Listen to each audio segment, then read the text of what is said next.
We are here in Ottawa this afternoon at the Office of the Auditor General of Canada, hosting the webinar on the Commissioner of the Environment and Sustainable Development's Spring 2019 reports.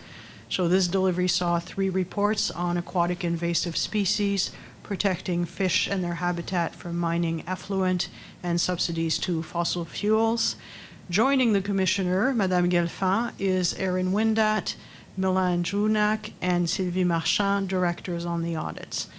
So good morning to everybody. I'm here today to welcome, and we're here today to talk about our 4 reports that we tabled in Parliament on Tuesday. So our first audit focused on aquatic invasive species. Here we're talking about things that you might know, like the zebra mussel, the Asian carp, green crab. These species are introduced into Canada by ships, recreational boats, and even via trade.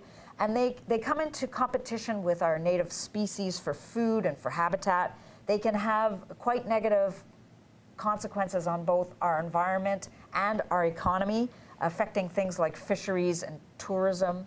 They can also damage beaches and docks, if any of you have cottages. They can build up in water intake pipes, for example, as well as cause problems in hydro facilities. So what we found overall was that Department of Fisheries and Oceans Canada and the Canadian Border Services Agency hadn't taken the steps required to prevent invading species from establishing themselves in Canada.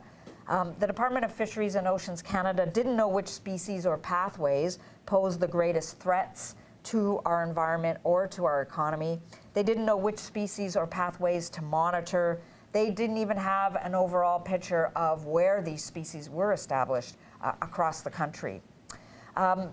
They had developed only one plan to respond rapidly to an invasion, and that was for Asian carp.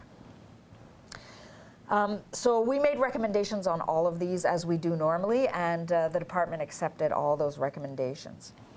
Our second audit focused on the impact of mining on fish and fish habitat. And what we found here was that Environment Canada and the Department of Fisheries and Oceans were actually doing a fairly good job, particularly when designating a natural water body to become an impoundment area for mining waste. They did adequate consultations, they reviewed the various options, they didn't authorize any deposit unless the mining companies met all the requirements. So on that side, they did quite a good job. We also looked at how they managed the environmental effects effluent monitoring program. So metal mines, as well as now diamond mines, are allowed to release certain levels of different chemicals in their effluent.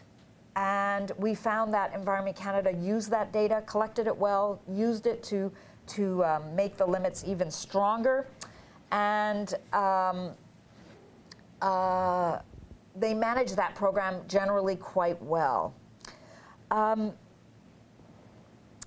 last thing I want to say on mining was probably the one that concerned us the most, was that the oversight and the inspection regime for non-metal mines, so these are mines like potash or coal or oil sands, they were not inspected nearly as often as the metal mines. And this concerned us because non-metal mines are not allowed to release any effluent that could be harmful to fish or their habitat. So their limit is 0, and yet they're inspected far less frequently.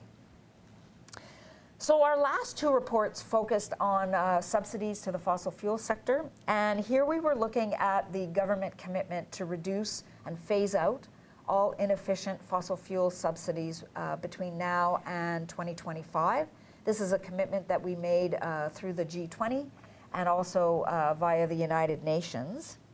It's an important issue because maintaining inefficient fossil fuel subsidies has an impact on our ability to deal with climate change. The first thing I want to say is that both departments, Finance and Environment and Climate Change Canada, had a very poor definition of what inefficient was.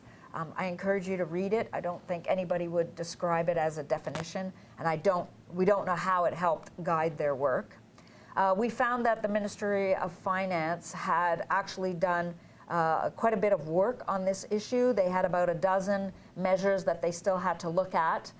However, we weren't happy with the fact that they weren't giving equal weight to environmental, social effects and impacts of these subsidies when they were looking at them. They were focusing only on the fiscal and the economic issues.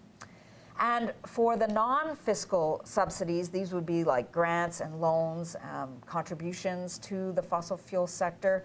Environment Canada did quite a poor job of inventorying the potential the potential subsidy ecosystem, I want to say. They only looked at 23 departments out of a total of 200 different agencies, and they missed contributions and things that you and I might consider to be a subsidy. They didn't include those. So we made recommendations that they improve that, and they have accepted most of our recommendations except the one on the definition of inefficient. So these 4 reports will conclude my time as Commissioner. I'll be leaving the position in September. It's been a great honor to be in this role, and I hope that you find our reports useful, and we look forward to your questions. So on est prêt à prendre vos questions. Thank you very much. Merci. So maybe to start us off, you mentioned that mining companies do a rather good job of making sure that their effluent releases are within limits and so on. Yet the report states that Fisheries and Oceans Canada doesn't always monitor that the companies are carrying out their plans to offset harm to fish. You also mentioned that when monitoring shows that effects are in fact being seen, that there's no requirement for mining companies to do anything.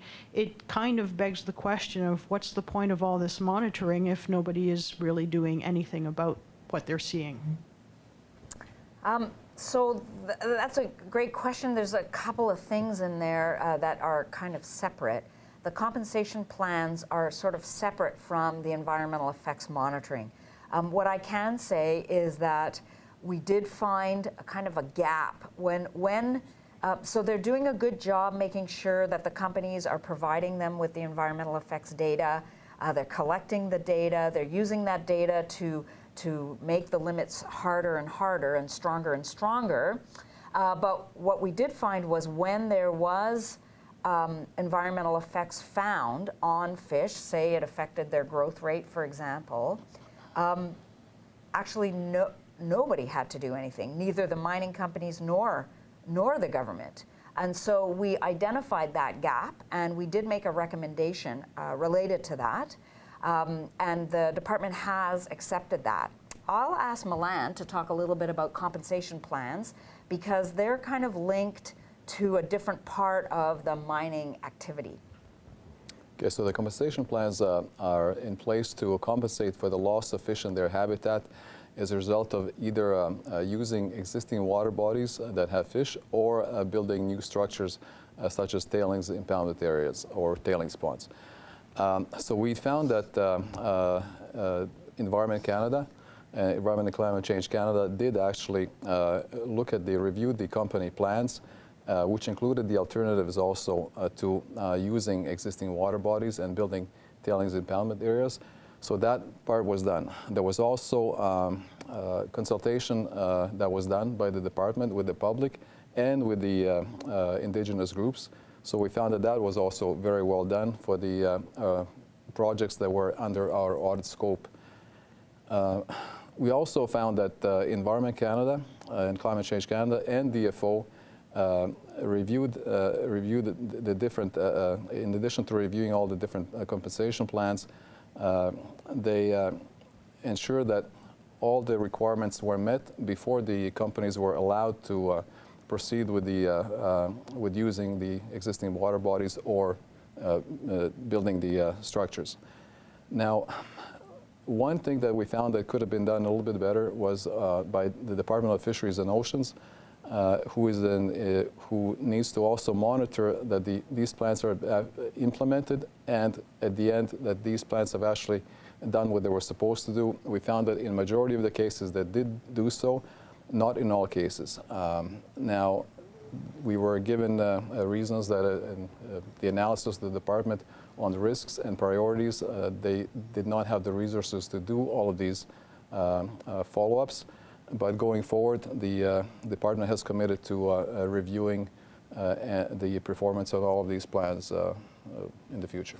Well, just before we take the next question, just to say that this audit was really quite highly technical and complicated, because there's mine waste, which is almost like waste rock that happens as you're crushing the rock to get to the mineral.